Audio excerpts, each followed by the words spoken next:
In our previous episode, we looked at some crazy aliens who literally evolved from puddles of acid. But today, we're looking at something much more terrifying than that. We're looking at this story, the war that proved humanity was the galaxy's apex predator. Let's begin. It was a cold autumn night in 2042 when humanity received the message. A civilization with over 30 billion people located in the constellation of Cassiopeia had sent out a distress call to all nearby civilizations, and humanity was the only one that answered. They were being attacked by an alien species known as the Vorticaunts. The Vorticaunts were a brutal race of amphibious humanoids. Their skin was tough as armor. Their jaws were filled with razor-sharp teeth, and they were armed with plasma rifles. To top it off, they were immune to conventional explosives and most forms of kinetic weaponry. But humanity wasn't worried. Their own military arsenal included laser-guided shells, self-destruct helmets, and predator drones that could wipe out an entire platoon in seconds. The Vorticaunt ships were quickly dispatched, and the ground war began. Humans took control of several key points near the capital city.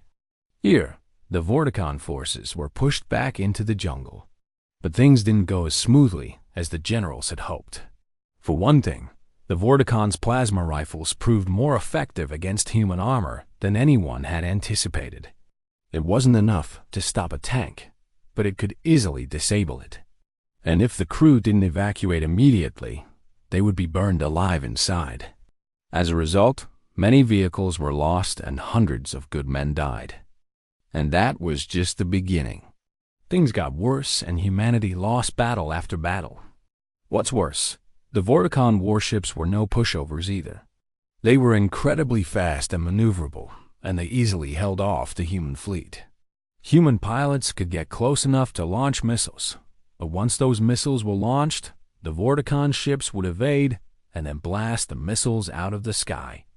Meanwhile, the Vorticaunt ships were too heavily armored for most of the human weapons to penetrate, and the few that did manage to get through often did so at the cost of crippling themselves.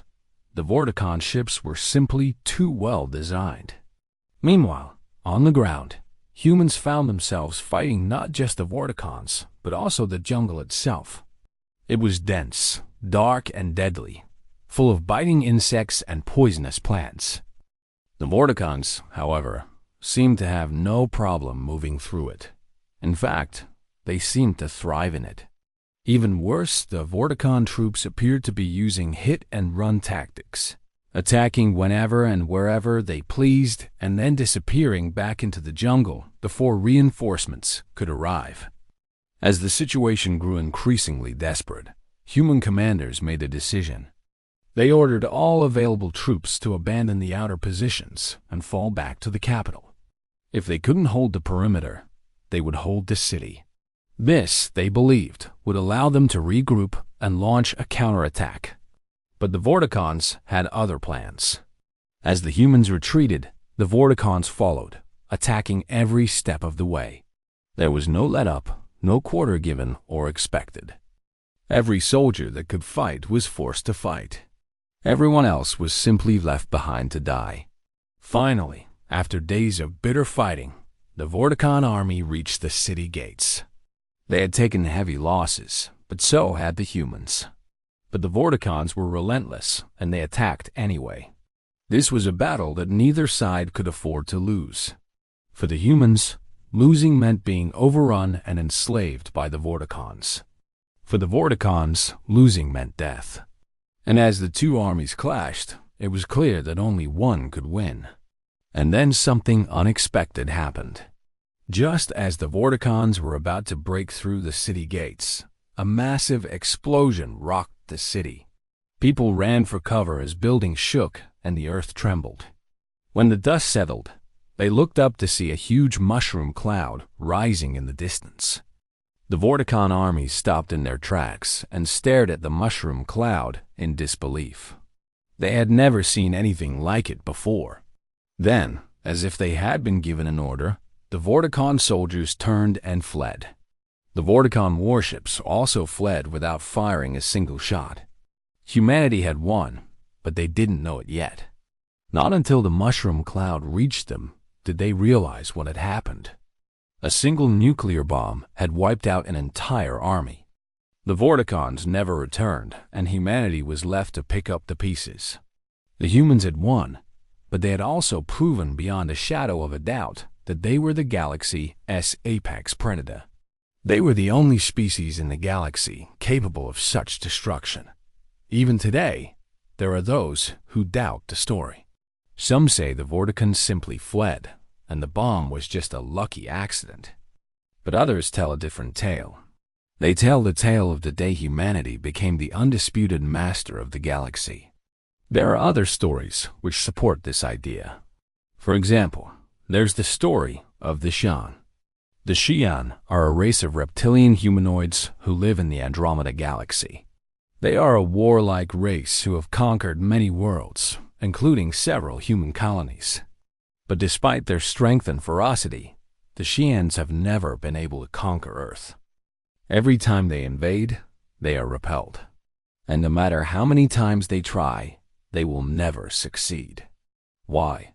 Because the Xi'ans have a fatal flaw. They cannot adapt to new environments.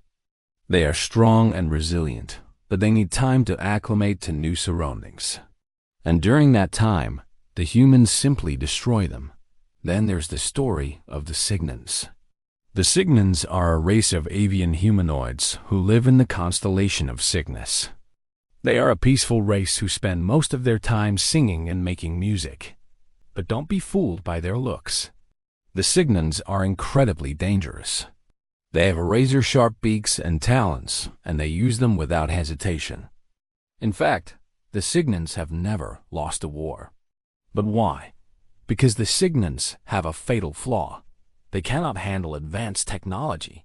They are strong and skilled warriors, but they rely on their natural abilities. As soon as advanced technology is introduced, they are helpless. Humanity has encountered many strange and wonderful things since first leaving Earth. They've seen wonders that beggar description and horrors that haunt their nightmares.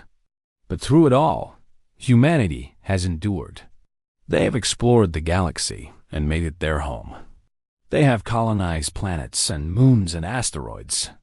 They have fought countless wars and emerged victorious from every one. Why? Because humanity has a fatal flaw. We are incredibly adaptable. We can thrive in any environment, and we can use any technology. We are the only species in the galaxy capable of such feats. We are the galaxy's apex predator. This is the host. And if you want to hear more crazy tales of humanity's adventures across the galaxy, stay tuned for more. Until next time, remember, humanity is the galaxy's apex predator. And don't forget to show your support.